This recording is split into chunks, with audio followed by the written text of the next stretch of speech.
দোস্ত আপোনালোকে Facebook WhatsApp ব্যৱহাৰ কৰে তাত আপোনালোকে মেছেজ কৰে কমেন্ট কৰে কিন্তু সেই মেছেজ বা কমেন্ট বিলাক সাধাৰণতে আপোনালোকে ইংৰাজীত লিখে বা ইংৰাজী লেটাৰ ব্যৱহাৰ কৰে কিন্তু আপোনালোকে যদি বিচাৰে অসমীয়াত লিখিবৰ কাৰণে আৰু খুব স্পিডত লিখিবৰ কাৰণে তেনেহলে মোৰ এই ভিডিওটো শেষলৈকে চাওক মই ইয়াত এটা এপ্লিকেশনৰ কথা কম সেই এপ্লিকেশনটো আপোনালোকৰ যদি মোবাইলৰ RAM ROM বহুত কম হয় তাতো আপোনালোকে বহুত সহজে তাক ইনষ্টল দি চলাব পাৰিব এই এপটো সাধাৰণতে কোনো ধৰণৰ হ্যাং নেমাৰে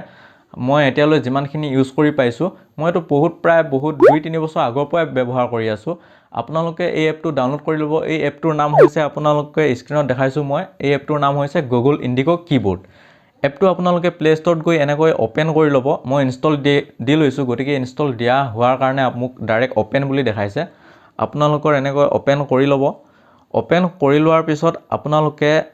প্ৰথমতে আপোনালোকৰ select input method বুলি এটা অপচন দেখা পাব এই অপচনটোত আপোনালোকে ক্লিক কৰিব ক্লিক কৰাৰ লগে লগে ইয়াত তলত দেখিছে ইংলিশ এণ্ড ইণ্ডিগো ল্যাঙ্গুৱেজ এইটোত আপোনালোকে সিলেক্ট কৰি ল'ব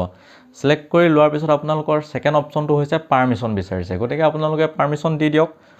একো প্ৰবলেম নাই ইয়াত এলাও কৰি দিয়ক তাৰ পিছত আপোনাৰ একসেপ্টত টিক কৰি দিয়ক টিক কৰি দি ৰাইট টু লেফট সোৱাইপ কৰি দিয়ক সোৱাইপ কৰি দিয়াৰ পিছত আপোনালোকৰ এডাল কাৰ্চিন দেখা পাইছে এই কাৰ্চিনডালত আপোনালোকে ক্লিক কৰিব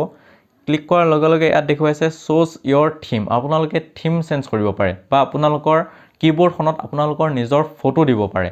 গতিকে কেনেকৈ দিব পাৰে মই দেখাই আছো আপোনালোকে চাওক গেট ষ্টাৰ্টেডত ক্লিক কৰাৰ লগে লগে আপোনালোকৰ Google Indigo keyboardৰ যেটো সেটিংছৰ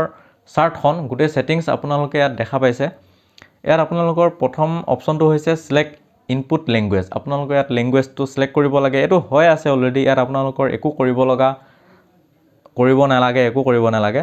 নেক্সট অপচনটো হৈছে ইনপুট এই ইনপুটত সিলেক্ট কৰাৰ লগে লগে আপোনালোকৰ ইয়াত যিমান বিলাক অপচন অন হৈ আছে বা অফ হৈ আছে সাধাৰণতে গোটেই বিলাক অন হৈ আছে গোটেই বিলাক অন কৰি ৰাখক ইয়াত কোনো আপোনালোকৰ শেয়াৰ কৰিব নালাগে 3 নম্বৰ আপোনালোকৰ কিবোৰ্ড এটো হৈছে মেইন পাৰ্ট এই কিবোৰ্ডখনৰ সেটিংছৰ ঠিক আছে তো আপোনালোকে ইয়াত প্ৰথম অপচনটো দেখিছে থিম বুলি এই থিমটোত ক্লিক কৰক ক্লিক কৰাৰ লগে লগে ইয়াত আপোনালোকৰ মাই ইমেজ বুলি এটা অপচন দেখা পাইছে এটো মাই ইমেজত ক্লিক কৰাৰ লগে লগে আপোনালোকে ইয়াত ইমেজটো সিলেক্ট কৰক আৰু আপোনালোকে এটো ক্ৰপ কৰিব পাৰে ক্ৰপ কৰি আপোনালোকে যিমানখিনি বিচাৰে সিমানখিনি দিব পাৰে তাৰ পিছত আপোনালোকে নেক্সট কৰি দিয়ক নেক্সট কৰি দিয়াৰ পিছত ইয়াত আপোনালোকৰ এডজাস্ট ব্ৰাইটনেছটো আহিছে আপোনালোকে কিমান ফটোখন আপোনালোকে কিমান পাৰ্চেন্ট উজ্জ্বল কৰি ৰাখিব বিচাৰে হেটো আপোনালোকে ইয়াত এডজাস্ট কৰি লৈ জাস্ট ডান কৰি দিয়ক ডান কৰি দিয়াৰ পিছত আপোনালোকে বেক গুছি আহক বেক গুছি আহাৰ পিছত নেক্সট আপোনালোকৰ হ্যান্ড ৰাইটিং অপচন আছে ইয়াত আপোনালোকৰ হ্যান্ড ৰাইটিং স্পিড আৰু আপোনালোকৰ ইয়াত বিভিন্ন ধৰণৰ ধৰক আপোনালোকে ঠিক কৰিব বিচাৰে মিড থিংক নৰমাল এইবিলাক অপচন আছে এইবিলাক আপোনালোকৰ একো ইমানটা প্ৰয়োজন নাই যদি আপোনালোকে বিচাৰে তেনেহলে এই অপচন বিলাক অন অফ কৰি আপোনালোকে চাব পাৰে আৰু নেক্সট অপচনটো হৈছে আপোনালোকৰ ডিকচনাৰীটো ইমান প্ৰয়োজন নহয় ইয়াত আপোনালোকে দেখিছে তাৰ পিছত আছে আদাৰ্ছত ক্লিক কৰাৰ পিছত ইয়াত দুটা অপচন আছে যিকিটা আপোনালোকৰ কোনো ইম্পৰ্টেন্ট নহয় একেটা আপোনালোকে সম্পূৰ্ণকৈ স্কিপ কৰিব পাৰে তাৰ পিছত আপোনালোকৰ ইয়াত এইখিনি সেটিংছত আহি গল তাৰ পিছত আপোনালোকে মেছেজ যদি কৰিব বিচাৰে তেনেহলে আপোনালোকে দেখিছে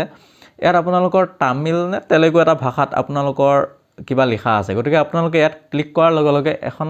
চাৰ্ট দেখা পাব যত লিখা আছে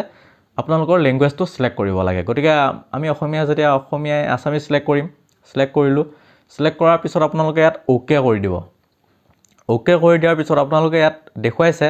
যে আপোনালোকে যদি ইংৰাজীত লিখে তেনেহলে আপোনালোকৰ সেইটো কনভাৰ্ট হৈ অসমীয়াত যাব নে আপোনালোকে অসমীয়াতে লিখিব ইয়াত দুইটা সিস্টেমত লিখিব পাৰে গতিকে মই কি কৰিম প্ৰথম অপচনটো সিলেক্ট কৰিম প্ৰথম অপচনটো সিলেক্ট কৰাৰ পিছত হ'ব কি যদি মই ইয়াত কে আই মাৰো তেনেহলে অসমীয়াত কৰচিকে কি হৈ যাব ঠিক আছে তো গোটেইবিলাক এনেকৈ আপোনালোকৰ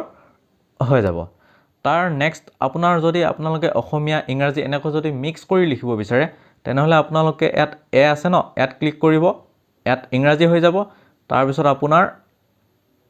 ৰটোত ক্লিক কৰাৰ লগে লগে অসমীয়া হৈ যাব গতিকে আপোনালোকে এটো যদি কৰিব বিচাৰে তেনেহলে এটা সুইচত কৰিব বিচাৰে ইয়াত তলত যেটো দেখিছে এটা মানে গোল আকাৰৰ পৃথিৱীখনৰ আকৃতিৰ এটা সিম্বল আছে তাত ক্লিক কৰাৰ লগে লগে আপোনালোকৰ এটা সুইচতে দেখিছে এটা সুইচতে আপোনালোকৰ কিবোৰ্ডটো চেঞ্জ হৈ যাব ঠিক আছে গতিকে আজিলৈ ইমানখিনিয়ে যদি ভিডিওটো ভাল পালে like comment share and subscribe কৰিব তেতিয়ালৈ বাই বাই জয় হিন্দ